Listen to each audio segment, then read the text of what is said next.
ng ating pag-asa upang huwag magalinlangan sapagkat tapat ang nangako. Amen. Ito natin ang Panginoon Diyos. Salamat po, Panginoon, sa iyong biyaya at pagpapala, patuloy na dumadaloy sa iyong mga lingkod. Panginoon, pahayagan mo kami palagi ng katwiran at kabanalan mo ng iyong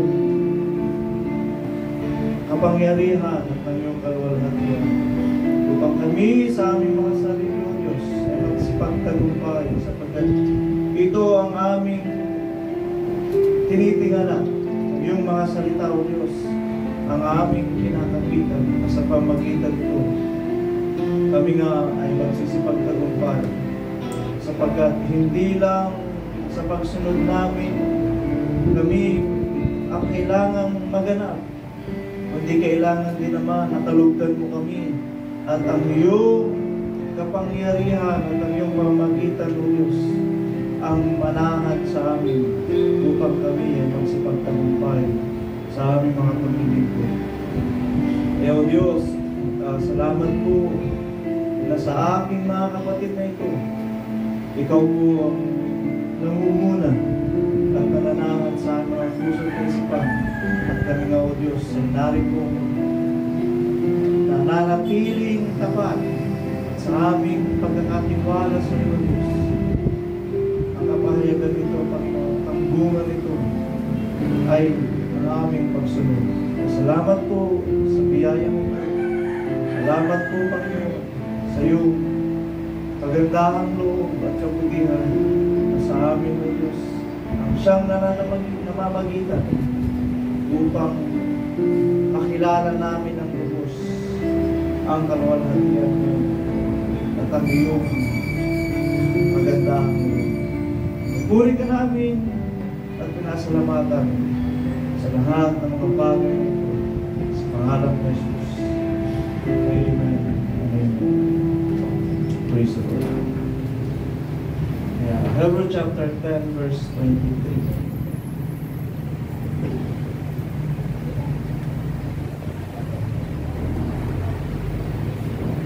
Na ating ingatang matibay ang pagkakilala ng ating pag-asa upang huwag magalinlangan.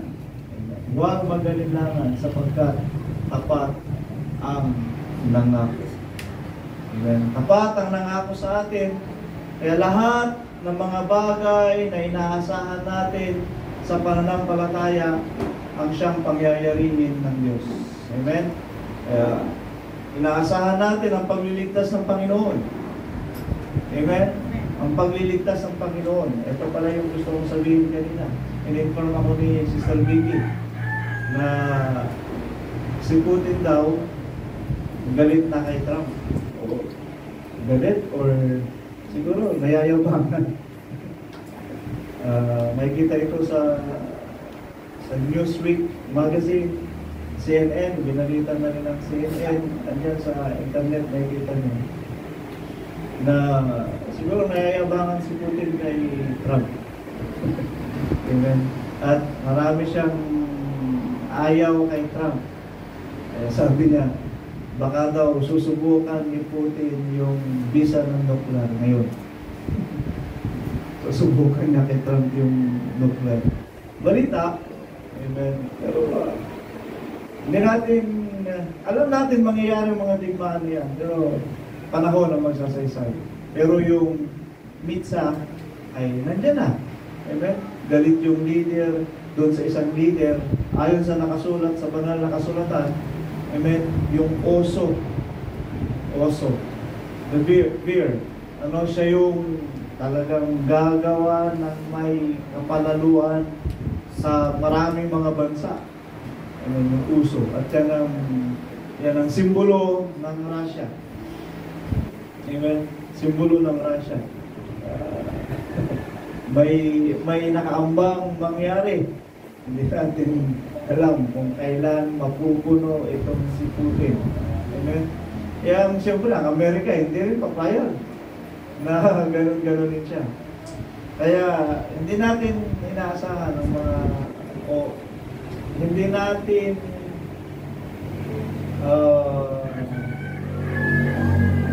alam kung ano ang pwedeng mangyari sa araw ng bukas. Pero ayon sa banal na kasulatan, alam natin na mangyayari mga bagay na ito. Amen? Ang China nga, nandyan ulit sa natin, yung monster ship nila, talagang nandyan, nagbabantay doon sa parting Masinloc. Amen? At ang Pilipinas, may tatapang-tapangan na rin. May tabuyatan nila kahit pa paano. Di ba? Pero hindi natin alam. Ayun pa, ang daming mga anong tawag ko yun, submarine na mga pang-ano nila, pang-spy nila ng mga submarine, mga maliliit drone, so submarine drone. May spy nila sa mga karagatan ng Pilipinas. Dami mga nangyayari.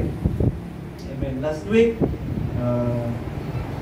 nagsimula rin yung kapayapaan between Hamas and Israel. Amen. Tigil putukan sila ngayon. Hanggang kailan kaya? May ano ba sila? May taon na sinabi? Wala, no? Parang nagpapalitan na rin sila ng mga tao. Amen. 90 ng mga bihag, 90 bihag ng Hamas, 90 Israelites. Ang katumbas nito 2,000 na mga Palestinians. Grabe, no? Grabe ang offer ng Israel sa kanila. Kaya, mahalaga sa kanila ang kanilang mga kababayan. Mga Israelitas, isang tao sa kanila. Minsan nga, kamay lang ng sundalo nila, pinagpalit sa isang tao ng Palestinians. Kamay, braso lang yun ng sundalo, isang tao ang kapalit. Kita nyo ngayon, 90 compare 2,000 na tao ng mga bihag ng Israel. Mga Palestinians, ang kapalit niya, 90 persons Israelites. Napakahalaga ng para sa mga Israelitas, napakahalaga ng buhay ng kanilang mga kababayan. Dahil, kung sabi nga nila na sila ay mga lingkod ng Diyos, sila ay mga people of God. Amen. At ganoon din, yung karangalan natin ay magiging gayon. Amen. Magiging gayon. Tayo ay magiging mahalaga, hindi lang sa paningin ng sanlibutan, kundi lalong-lalo na sa Diyos. Dahil ang Diyos mismo ang magsasabi na tayo ay kanyang mga anak. Amen? Yung iba, they claim, sila ang anak ng Diyos, sila ay anak ng Diyos. Pero, sabi lang nila yun. Ang mahalaga dito ay ang Diyos ang magsasabi na tayo ang kanyang mga anak. Amen. Paano natin magpapatunayan? Ang Biblia ang magsasabi. Ang Biblia ang nagpapahayag. At kung masunod natin ang mga bagay na ito, sa atin magaganap ang panukala. Amen. Pag masunod natin ang banal na kasulatan, yun na nga ay nakasulat. Tayo ang sulat ni Kristo. Amen. Tayo ang sulat ni Kristo. At ito na nga, yung isang dako, yung paghahanda, lahat ng mga bagay na ito ay pinahayag sa atin ng Espiritu Santo ayon sa nakasulat at siyang pinangyayari ng Panginoon. Amen. Hindi tao ang nagpumilit tayo magkaroon ng isang dako doon. Hindi tao. Amen. Hindi tao. Nung una, binili ni Pastor Efren yun. Pero ang dahilan nga lang magkaroon ng property, and then dahil nga doon sa mga nauulat na biguan, yung mga pagbaha, kasi nangyari yung pagbaha kasi sa Salano hanggang baywang, naisip nila yun, kung sakaling lumala ang mangyayari, baka kung anong ma-wash out yung salaan. Kaya nakapag-isip sila na bumili ng lugar sa isang mataas na bumili ng lupa sa isang mataas na lugar. Amen. 9 hectares yata o 8 hectares lang naman yung nauna. Hanggang sa, ayun na, dumami ng dumami. Hindi rin naman ginusto ni Pastor Efren yun. Amen. Dumami ng dumami. Ang dami nang nag-o-offer sa kanya. Nag-o-offer sa kanya na ibenta yung ganitong lupa.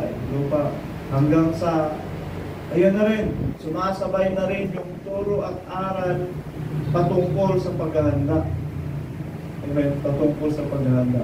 2014, nabili yung lupa na yun. Amen. 2014. Kaya, itong celebration natin ngayon is 10 taon na yung pagkaka-establish ng Cedar. 10 taon na. Kaya, pinag-iisipan nga ni Pastor Efren. 40 years, natapos ang Gospel of Christ. Then magpapatuloy tayo ngayon, 10 years na ng sila. Natapos ang Gospel of Christ. Amen. Huwag natin masyadong damdamin kung sabihin nila, natapos na ang Gospel of Christ. Ano yun? Ang maganda rito, ay tayo ay nagpapatuloy ng ayon sa panukala ng Biblia. Amin ba? Kasi itong Gospel of Christ, tama, mahalaga ngayon sa panahon natin dahil may mga gobyerno pang nakakasakop sa atin. Mahalaga ang Gospel of Christ. Pero sa katunayan, ang mahalaga sa Diyos ay ang tao. Amen? Ang tao. Kaya nga, sa iglesia ng mga taga-Korinto, yung mga taga-Korinto, tao ang binabanggit doon, mga taga-Korinto. Tao. Amen? Hindi pangalan ng iglesia. Amen? Hindi yung, nabanggit lang yung lugar, kasi nandun yung mga lingkod ng Diyos.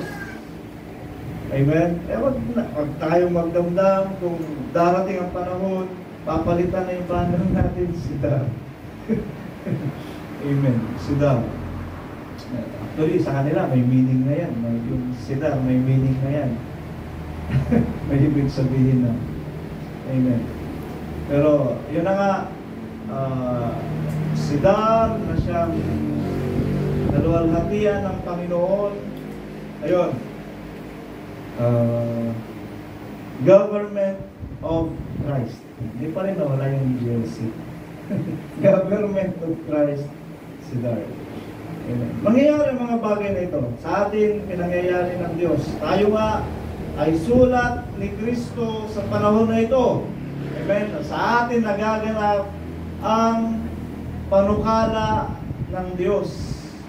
Amen. Sa atin magaganap yung mga pagliligtas ng Diyos. At tapat ang nangako sa atin ito. Amen. Kung masunod natin ang kalooban ng Diyos, masunod natin ang katuwiran ng Diyos, ang mga bagay na ipinapahayag ng banal na kasulatan. Amen. Tayo na nga ang magiging sulat ni Kristo sa kapahayagan. Amen? Okay. Nung sabi niya, may mga maliligtas sa biyaya, kayo nangaligtas. Amen. At mayroong mga ililigtas ang Panginoon na may mga nagsipaghintay sa Kanya at masasaksihan nila ang pagbaba ng ating Panginoong Kristo. Tayo na yun. Amen? Meron bang iba? Amen? Kung meron iba siguro na mga kasama natin, mas masaya, kung mas maganda. Amen? Kung mas marami tayo. Yun nga lang, ang ililigtas ng Panginoon ay ang mga nakakaalam ng katotohanan. 2:4 ng Timothy, sapagkat siyang maibig ng lahat ng tao ay mga ligtas at mga kaalam ng katotohanan. Amen? Sila ang nililigtas ng Diyos, yung nakakaalam ng katotohanan. Amen? At dito tayo mamumuhunan yung pagkakilala natin sa Panginoon sa katotohanan. Sapagkat ayaw ng Diyos sa mga saksi na hindi sa katotohanan. Ayaw ng Diyos na mga saksi sa kasinungalingan. Ang ililigtas ng Panginoon ay ang mga nakaabot sa katotohanan ng banal na kasulatan. Sila lang. Amen. 43:10 ng Isaiah. Tingnan natin. Kayo'y aking mga saksi, sabi ng Panginoon, na aking lingkod, na aking pinili, upang inyong malaman at magsisampalataya kayo sa akin, at inyong matalastas na ako nga, walang Diyos na ininyuan na una sa akin, o magkaroon man pagkatapos ko. Amen?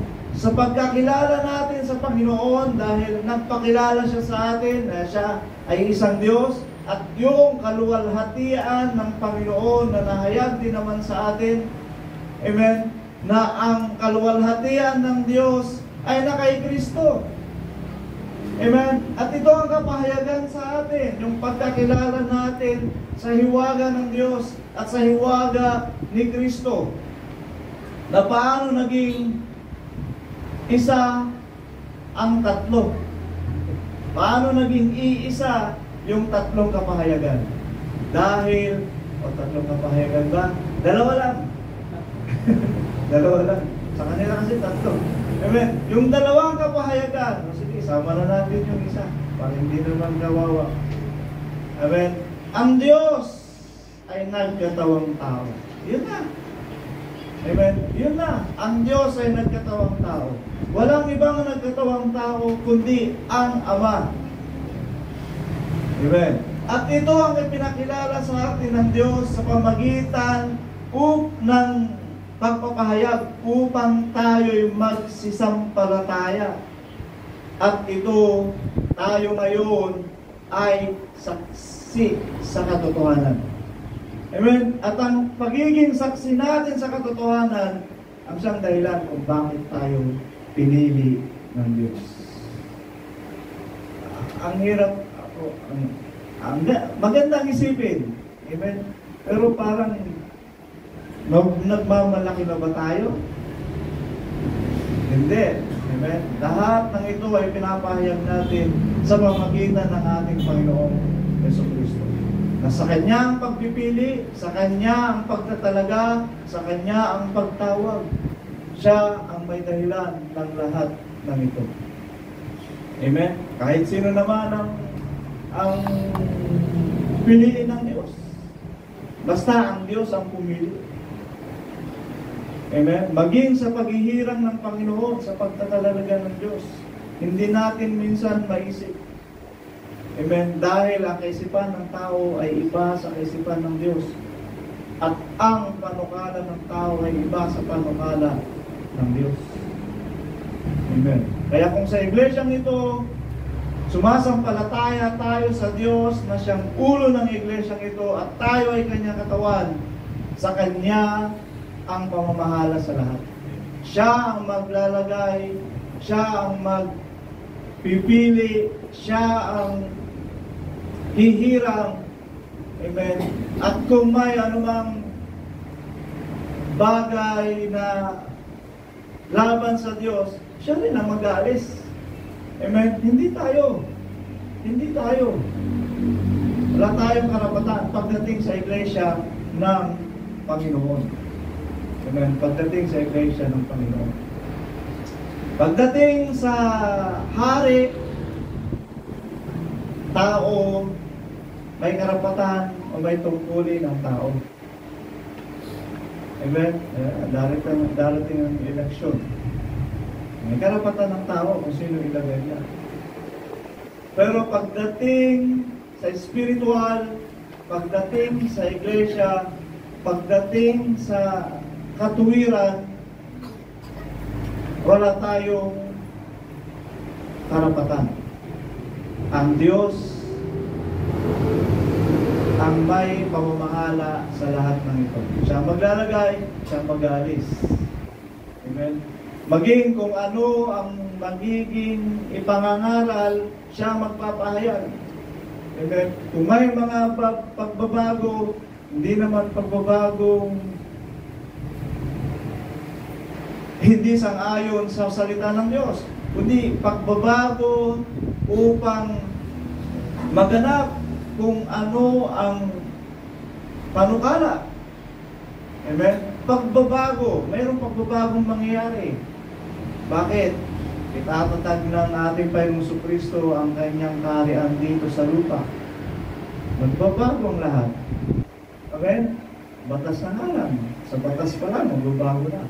Sa pamahala, magbabago na. Magbabago.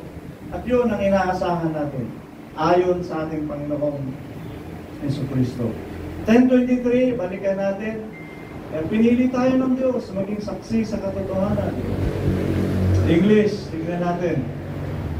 Mas magandang pahayag. Let us hold fast the profession of our faith without wavering, for He is faithful that promised. Amen. Singin sila. Let us hold fast the profession of our faith without wavering. Panghawakan natin mabuti yung kalagayan mo ngayon, profession. Amen? Tanungin mo isang tao, anong tinapos mo? Anong kalagayan mo ngayon? Ano ka ngayon? Yun yung profession. Diba? Ano ka ngayon? Okay, mayroong mga nagtapos sa ganito, nagtapos sa ganito. Yun yung profession nila. Nagtapos sa ganito, nagtapos sa ganito. Tayo ngayon, ano ang profession nyo sa paglilingkod sa Panginoon? Amen? Ano ang pinangahawakan nyo? Ano ka ngayon? Ano ngayon ang kalagayan mo pagdating sa pananampalataya? Ano ang profession mo ngayon when it comes to faith? Ano ang tinapos mo? Ano ang pinag-aralan mo? Ano ka ngayon?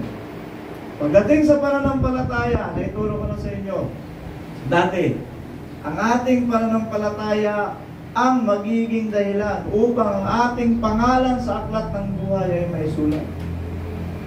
Amen. Panghawakan niyong mabuti yun. Amen. Panghawakan niyong mabuti na huwag mawala sa aklat ng buhay ang ating pangalan na nakasulat. Ngayon, ano pa? Dagdagan natin. Ano ang ating kalagayan ngayon sa pananampalataya, sa ating paglilingkod sa Panginoon? Amen? Dahil lahat tayo ay narito sa ganitong kalagayan. 2 Timothy chapter 2 verse 9, 1 verse 9.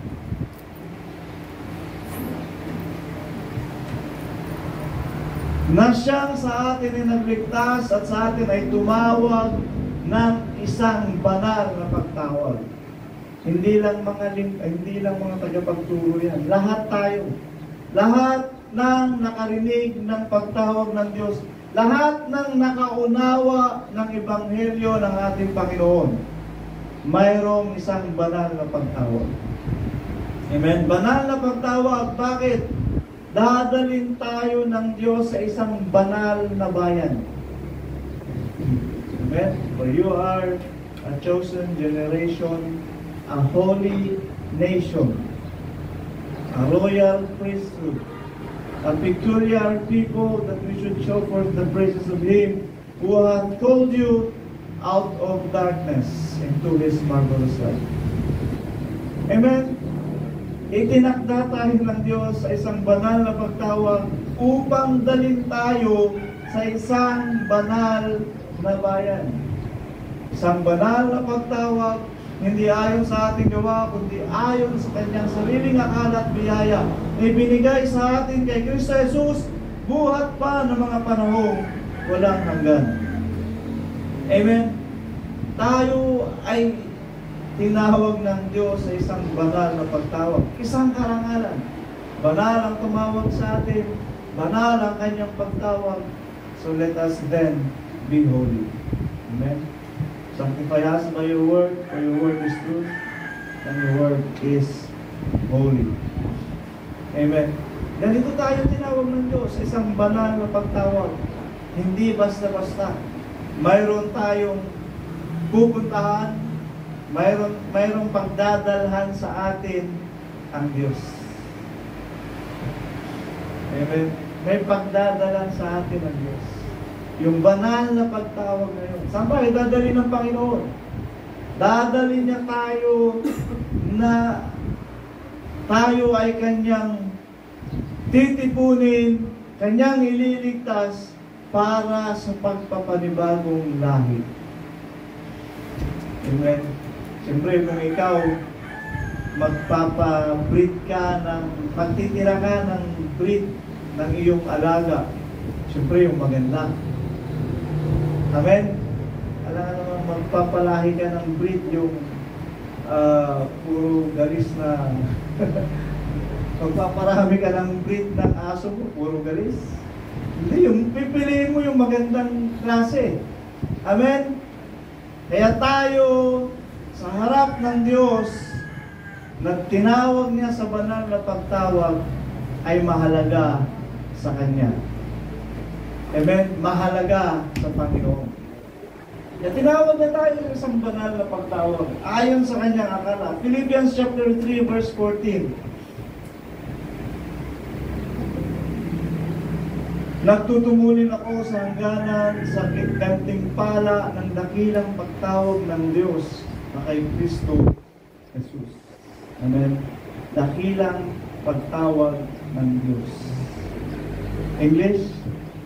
Para lumabas ng magandang salita.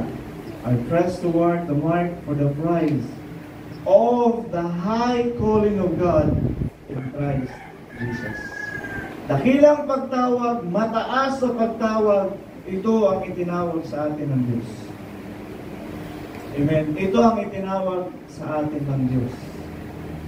Ito ang kalagayan natin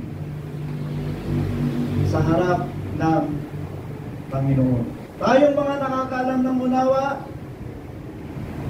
mas higit tayo kaysa sa mga kilalang tao sa sanlibutan. Pagdating sa Panginoon. Kaya huwag nating mamaliitin yung ating kalagayan sa pananampalataya.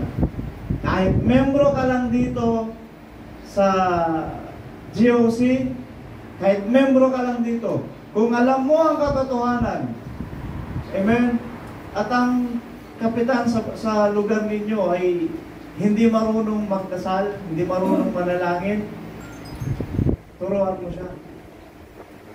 Amen? Turuan natin sila sapagkat ganito. Ang panahon ng Israel, ang tao nagpumilit para magkaroon sila ng hari. Yun ang pamamahala sa lupa. Magkaroon sila ng hari, ipinilit nila. Sino ang namagitan? Tao. Kaya ang hari, ang kapitan, mayor, gobernador, presidente, senador, pwedeng mamagitan ang tao. Tao mag-aalam. Amen. Ngunit pagdating sa spiritual, ang Diyos ang may karapatan. Walang magagawa ang tao. Amen. So something like this. Ang mga pamamahala sa lupa, may pamamagitan o may dahilan ng tao. Ngunit pagdating sa pamamahala spiritual, ang Diyos ang magtatalaga. And this is the high calling that we have. Na tayo ay nasa katotohanan at nasa iglesia ng ating Panginoon. Yun ang high calling na nasa atin. The highest calling, the holy calling na taglay natin ngayon. And that is our profession. Amen? So ganito yan. Panahon din ng Israel. Mayroong hari. Hindi sapat na mayroon silang hari. Kinakailangan mayroong propeta. Amen? May propeta na siyang magpapahayag sa kanya kung ano ang ipinangusap ng Diyos. kung ano ang ipapahayag ng Diyos sa sangbahayan ng Israel, kung ano ang sasabihin ng Diyos doon sa hari, kung ano ang sasabihin ng Panginoon doon sa mga nasasakupan ng hari. May propeta. At mas mataas ang pagtawag ngayon doon sa propeta kaysa sa hari. Nakuha nyo? Amen? That is the high calling that we have. Yan ang holy calling na nasa sa atin. Kaya, panghawakan yung mabuti yun. Huwag ninyong malitin ang inyong sarili sa ating pananampalataya. Amen? Kung may pagkakataon tayo, maging propeta kayo para sa inyong mga nakilala. Amen? Kahit si gobernador pa. Amen? Subukan mo. Makipag-appointment ka kay Gob. Subukan nyo lang. Mag-share lang kami ng words of God. 5 minutes, kaya mo lang. Pag pinayagan ka niya, di ba ganda? Gawin mo na 30 minutes. Hindi makakatanggi yun. Words of God na ang pag-uusapan. Hindi naman yun. Amen? Ano ay pangaral namin sa kanya? May mga alam na rin yan pagdating sa katuwiran. Ipangaral mo sa kanya kung ano ang katotohanan. Amen? Kagaya na lamang noon si Mrs. Yung patutuo nga niya nung nakarang linggo. Kinausap siya nung amo niya. Tinanong siya, puso sa puso. Sabi niya, kaya ba kayo umalis sa mga landa papuntang Ulingan dahil pinaghahandaan niyo ang Big One? Kasi si Mayor ng Fernandez, Mayor ng Belen, lagi daw kasi yung amo ni Mrs. ano siya, parang nasa health ng munisipyo dyan sa Dagupan. Lagi daw sila ino-orient maganda sa darating na Big One. Lagi daw sila ino-orient. Amen. Yung amo nga niya, naghanda na ng 30 kaban. Inimpak din dun sa bahay nila. 30 kaban. Kita nyo, sila din kumbaga nagkakaroon na sila ng understanding kung ano mga dapat gawin. Dahil sa mga balitang ganun na mga mangyayari. Amen. Pero sa atin, matagal na. Matagal na tayo naghahanda. Sinabihan nga siya. Yung katrabaho nga ni Mrs., sinabihan nga daw siya, may alam ka parang ganyan, bakit hindi daw sinasabi sa kanila? Sinisip pa si Mrs. Yun yung katotohanan na sinasabi kong sabihin ninyo sa kanila. Amen? Yun yung katotohanan na sabihin ninyo sa kanila. Kaya, sinabi naman ni Mrs. daw kasi, baka kung sabihin ko sa inyo yan, baka isipin ninyo na ang tawag doon, nagiging paranoid na siya. Baka isipin nila na nagiging paranoid na siya. Pero ito nga, hindi nila alam ang mga bagay na mangyayari. Pero isa-isahin mo sa Biblia. Sinabi na ng Biblia may baha. Sinabi ng Biblia may mga lindol. Sinabi ng Biblia may mga digmaan. Tingnan ko kung hindi yan manginig sa takot. Pakikinggan ka niyan. Amen. At nakikita naman natin ang sitwasyon, ang kaganapan. Matatakot yun. Pakikinggan ka nun. And that's the truth. Sasabi ko sa inyo, kung alam ninyo ang katotohanan sa banal na kasulatan, be a prophet. Maging propeta kayo para sa kanila. Wala nang paghirang ng propeta, but the spirit of prophet, na maging ministro tayo na ipangaral sa kanila ang katotohanan. Ipahayag natin sa kanila. Amen? Kung may pagkakataon, sabihin natin. Amen? Baka sakaling mabagabag sila. At kung hindi man sila makasama sa atin, magsisi sila. Amen? Doon na lang sila sa magsisi. Magsisihan nila ang kanilang mga nagawang kasalanan at baka alalahanin sila ng Diyos. Yan na lamang, may bibigay nating maidadawin nating biyaya para sa kanila. Amen? Sa mga magsisisi, baka may ilan kasi sa kanila na magsisi. Amen? Hindi man natin sila makasama sa paghahanda sa Ebanghelyo kasi mahirap pang paliwanagan sila ng paghahanda kung sakali. Amen? At kung sakaling makasama man sila, hindi natin lubos na kilala. Dali na lang natin sila sa pagsisisi, sa mga bagay nito. Amen. Because tayo ang tagapagdala ng salita ng Diyos. At sabi nga kanina, na tayo ang sulat ni Kristo. Pakita natin sa kanila yun. Maging propeta tayo sa kanila. This world needs a prophet. Kailangan nila ng mga propeta na magsasaysay sa kanila ng panukalan ng Diyos, ng kalooban ng Diyos, ng salita ng Diyos.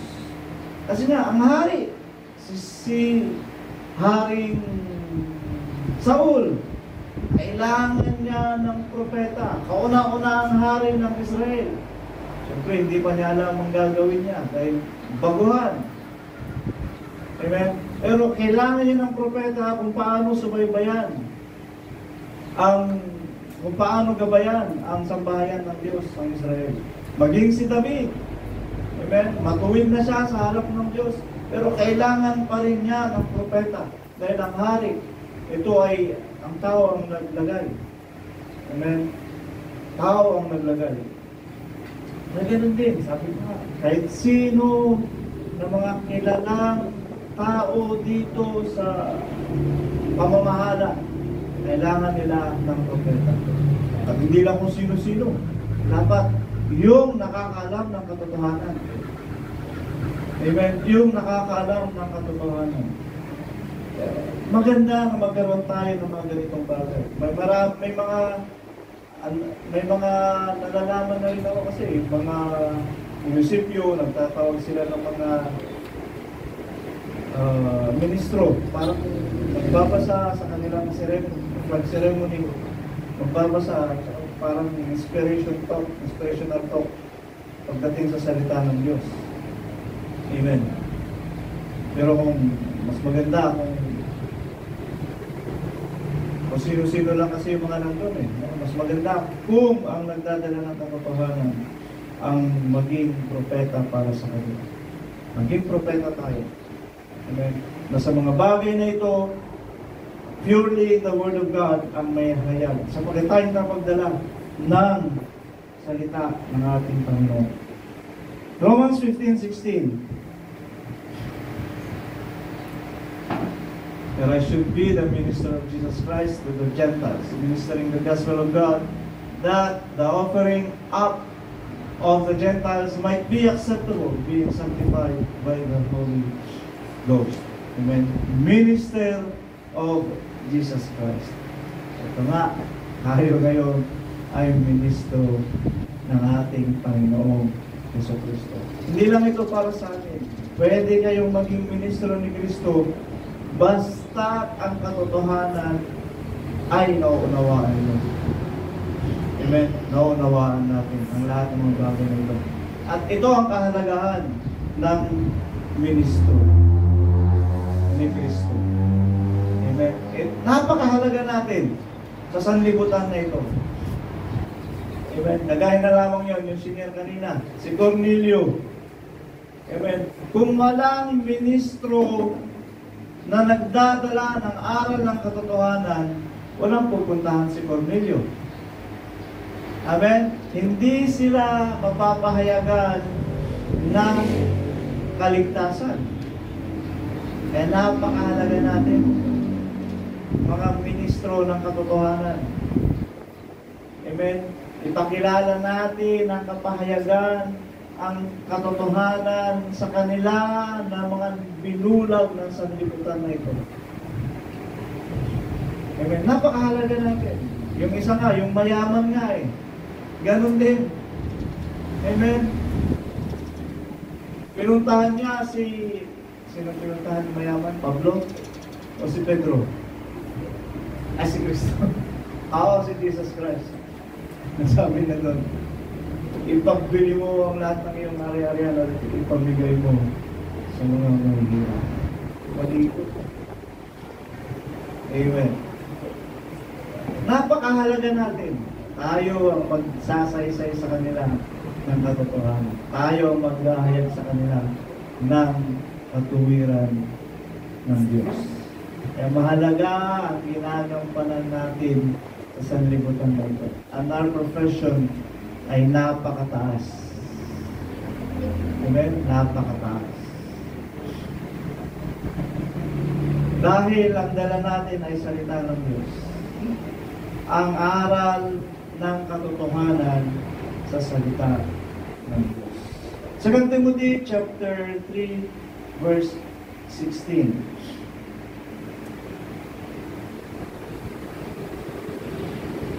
Ang lahat ng kasulatan na kinasiyahan ng Diyos ay papakinabangan din naman sa pagtuturo, sa pagbansala, sa pagsuway, sa ikatututo na nasa katuwiran. Amen? Ito ang dala natin, ang banal na kasulatan. Amen? Ang banal na kasulatan, kung dala mo ito, mayroon kang kapangyarihan sa kanila. Amen? Mayroon kang kapangyarihan sa kanila na ikaw ay pwedeng magturo sa kanila, pwede mo silang sawayin, amen? Pwede mo silang sansalain. Ito ang bisa ng banal na kasulatan. Kung ito ang dala mo, gawin mo yan. Magturo, sawayin mo sila, kung ano ang dapat sawayin. Amen? Sansalain mo sila sa mga dapat nilang ikatututo ayon sa katuwiran. Amen. Sapagkat tayong mga nagdadala ng salita ng Panginoon, tayong mga tinawag sa banal na pagtawag at may mataas na pagtawag, ay may karapatan tayong sansalain, turuan sila at sawayin sila. Hindi lang yan.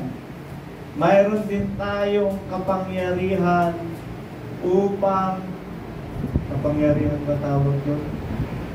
Mayroon din tayong, sige, ayun na lang natin ang authority natin yun. Amen? Mayroon din tayong authority upang magpagaling. Ministro ka ng Diyos. Amen? Meron kang authority para magturo, magsaway. Meron kang authority para sansalain sila. Kahit sino sila. Amen? Kung binigyan niya ng kapahayagan, ng katotohanan ng Biblia. Ito pa, meron authorized ka rin para mailigtas sila. Yan ang authority natin. Kaya ba yan ng tao? Ang kaligtasan pinag-uusapan natin ay kaligtasan ng kaluluwa. Hindi yan kaya ng presidente. Amen? Pag pag-uusapan kaligtasan ng kaluluwa, hindi yan kaya ng presidente. Amen? Ang makakagawa lamang yan ay ang ministro ng katotohanan.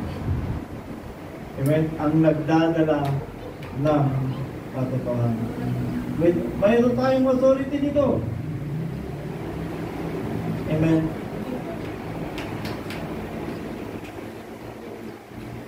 First Corinthians 9:22. Yeah, sa mga mahihina ako'y nag-aaring mahina upang mahikaya ko ang mahihina. Sa lahat ng mga bagay ay nakibagay ako sa lahat ng mga tao. Upang sa lahat ng mga paraan ay mailigtas ko ang ilan. Ngayon, sinasabi ko kanina, maging propeta tayo sa kanila. Dahil kung madala natin sila sa pagsisisi, baka may pag-asa sila sa pagliligtas. Amen? Ang sinabi ni Apostol Pablo, baka sa anumang paraan ay mailigtas ko ang ilan. Nasa kanya ang authority para iligtas ang iba. Ganon din tayo. Amen? Sa pagkabahayag natin, matats mo yung kanilang mga puso, madala sila sa pagsisisi. Amen. Yung magawa mo ang authority, magamit mo yung authority para sila ay may ligtas. Amen.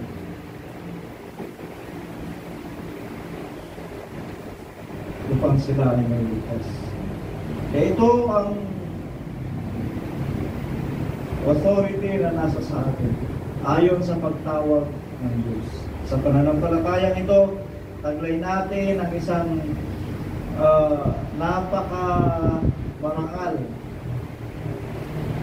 na profesyon. Huwag nating maliitin ang pananampalatayang ito. Amen? Huwag nating maliitin ang pananampalatayang ito. Sapagkat sa Diyos, tayo ay mahalaga. Sa Diyos tayo mahalaga. Minsan, hindi tayo pinapansin ng sanlibutan. Pero sa Diyos, tayo ay lahing hirap. Tayo ay lahing hirap.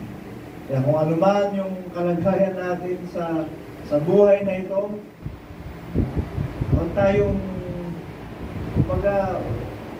huwag natin ibaba ang ating mga sarili.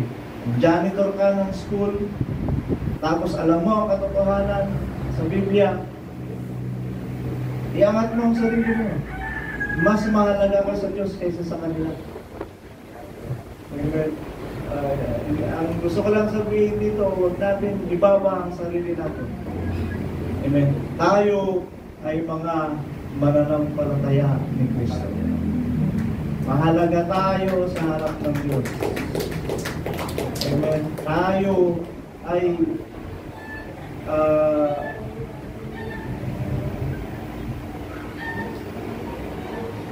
pinapansin ng Panginoon. Amen. Dahil pagdating sa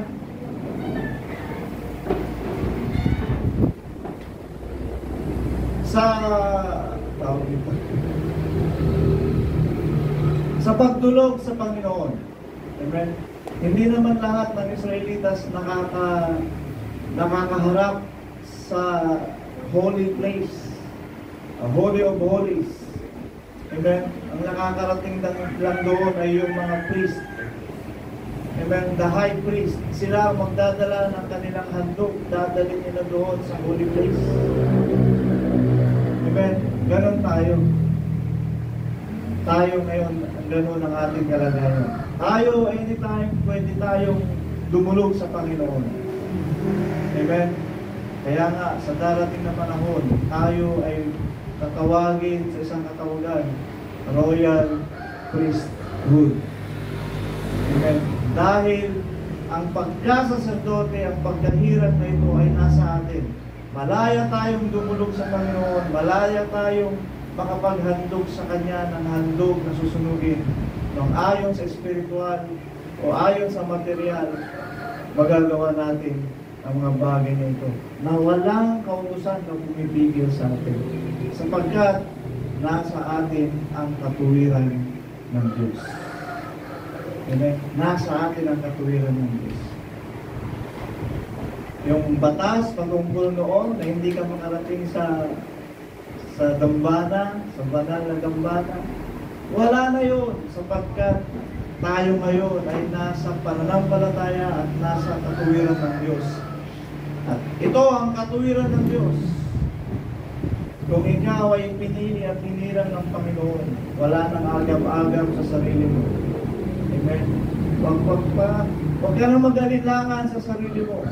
Gawin mo na lamang ang tungkulin na nakaatang sa iyo. Amen? Gawin na lamang natin kung anong tungkulin natin sa gawain ng Panginoon. Sambahin natin siya, walatin natin siya, at malaya tayong makapaghahandog ng mga handog na banal para sa ating Panginoon. At ito pa, sa gawain ng Panginoon, sa iglesia ng Panginoon, sa bahay purihan ng Panginoon, lahat ay binanal ng Diyos. Amen? Lahat ay binanal ng Diyos. Meron to eh. Sa templo.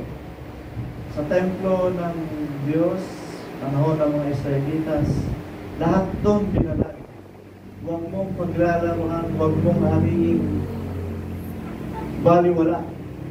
Lahat doon ay mahalaga sapagkat binanal ng Diyos.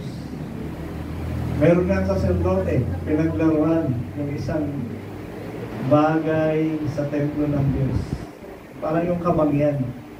Pinaglaruan nila. Anong ginawa ng Panginoon?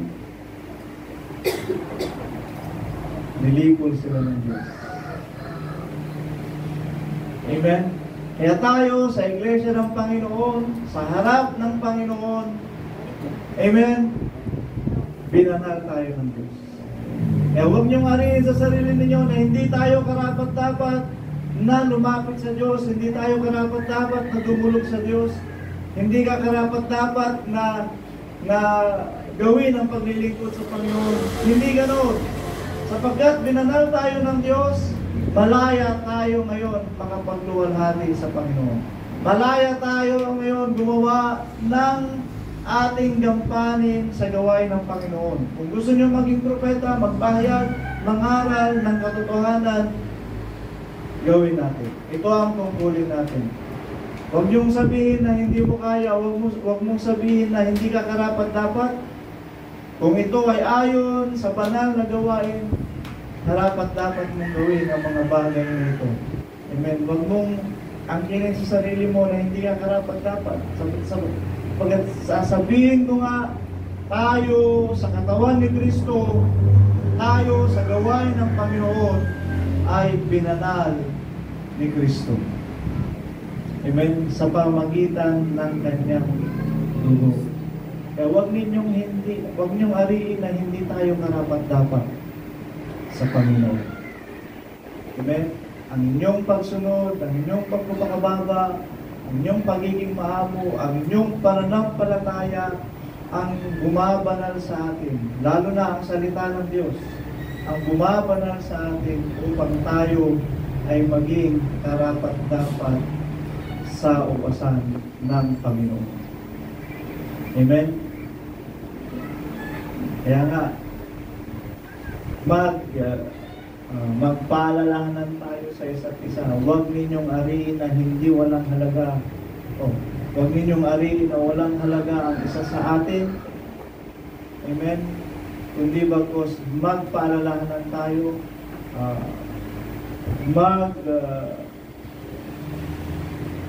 gawin natin, isipin natin na mahalaga ang bawat isa sa atin sa gawain na ito.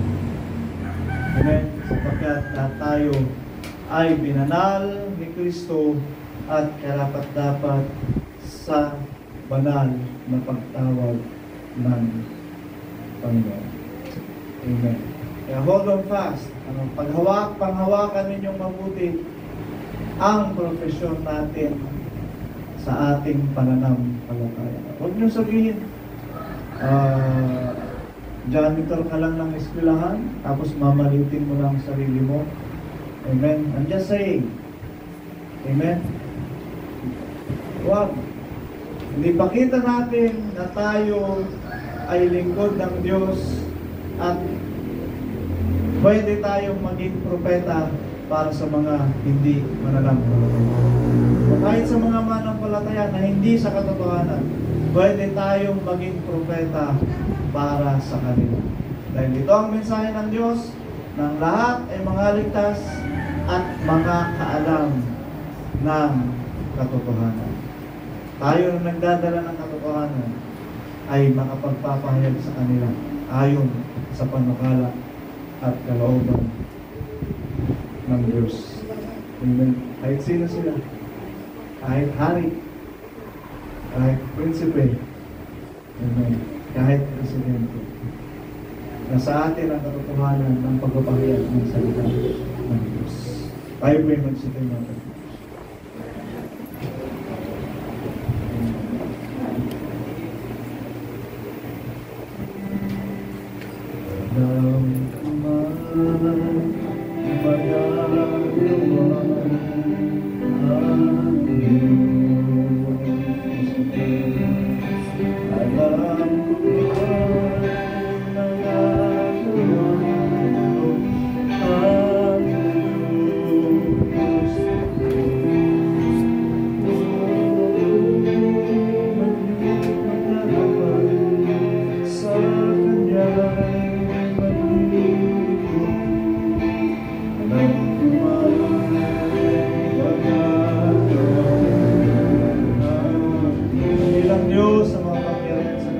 narito kami sa iyong harapan.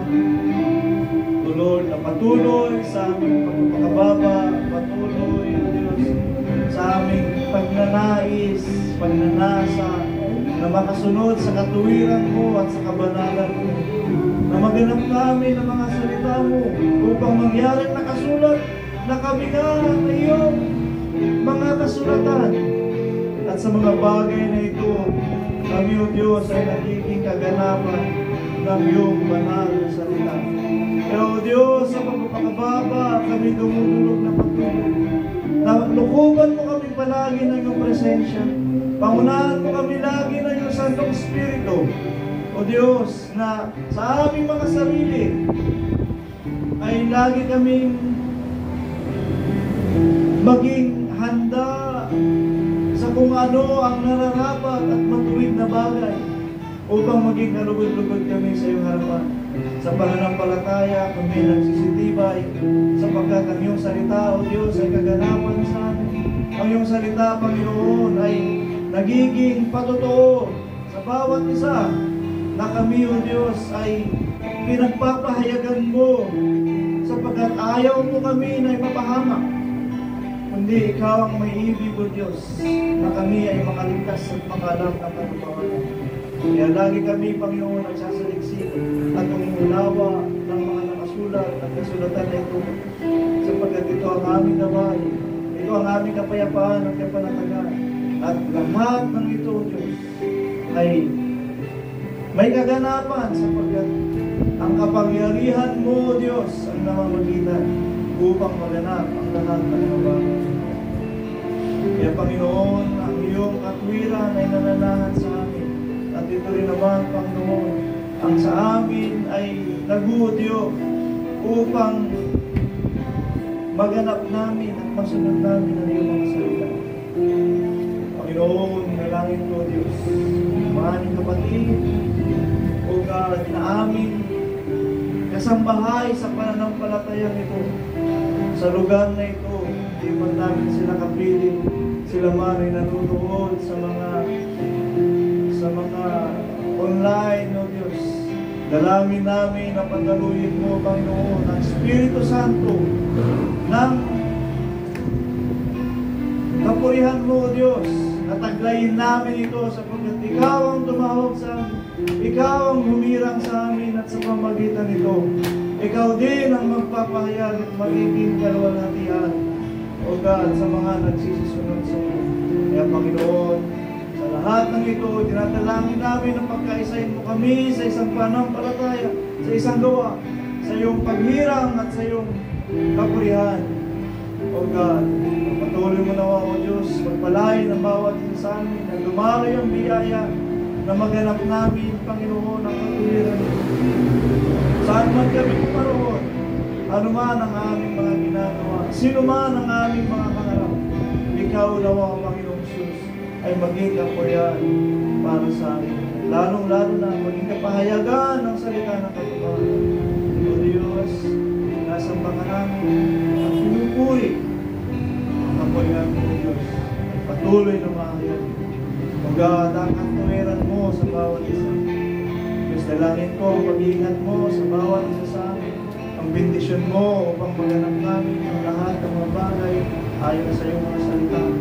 O God, ang kapahintulutan mo upang sa aming mga gawa, sa anumang gawa namin patungkol sa aming mga trabaho, sa mga hanap buhay at pagsisikap, ay pagpalain mo nawa ang bawat isa sa amin. At dumari ang pagpapala. At ang biyaya mo, Diyos, ay manahan sa bawat isa. Gamitin mo kami maging ilaw, maging liwanag, maging propeta sa ilibutan na ito ay pagpapangaral ng katotohanan.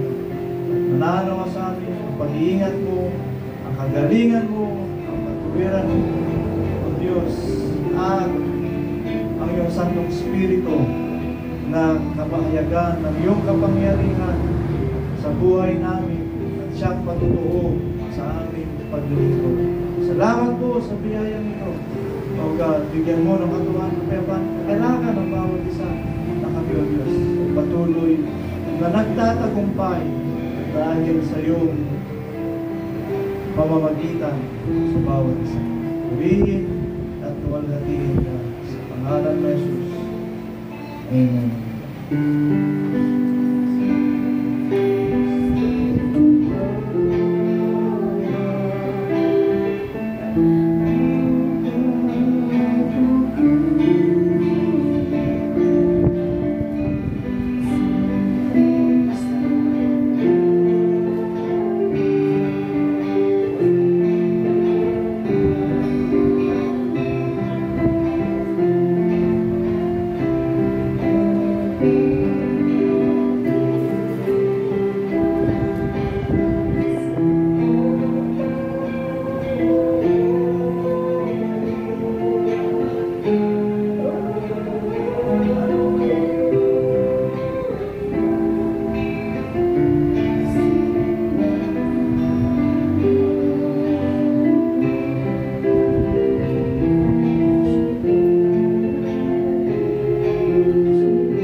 Pagtibayin ninyo ang inyong sarili sa inyong ibang banal na pananampalataya na manalangin sa Espiritu Santo. Ngayon doon sa mga pag-iingat sa inyo mula sa pagkatisod at sa inyong mapaghahanap na walang kapintasan, na may malaking galak sa harapan ng kanyang kaluwalhatian sa isang Diyos na ating tagapagligtas sa pamagitan ng Kristo na ating Panginoon ay sa mga ginawang kaluwalhatian, ang karangalan ng pag-aari at ang kapangyarihan sa kauna-unahang panahon at ngayon at magpakailanman siya nawa. Amen.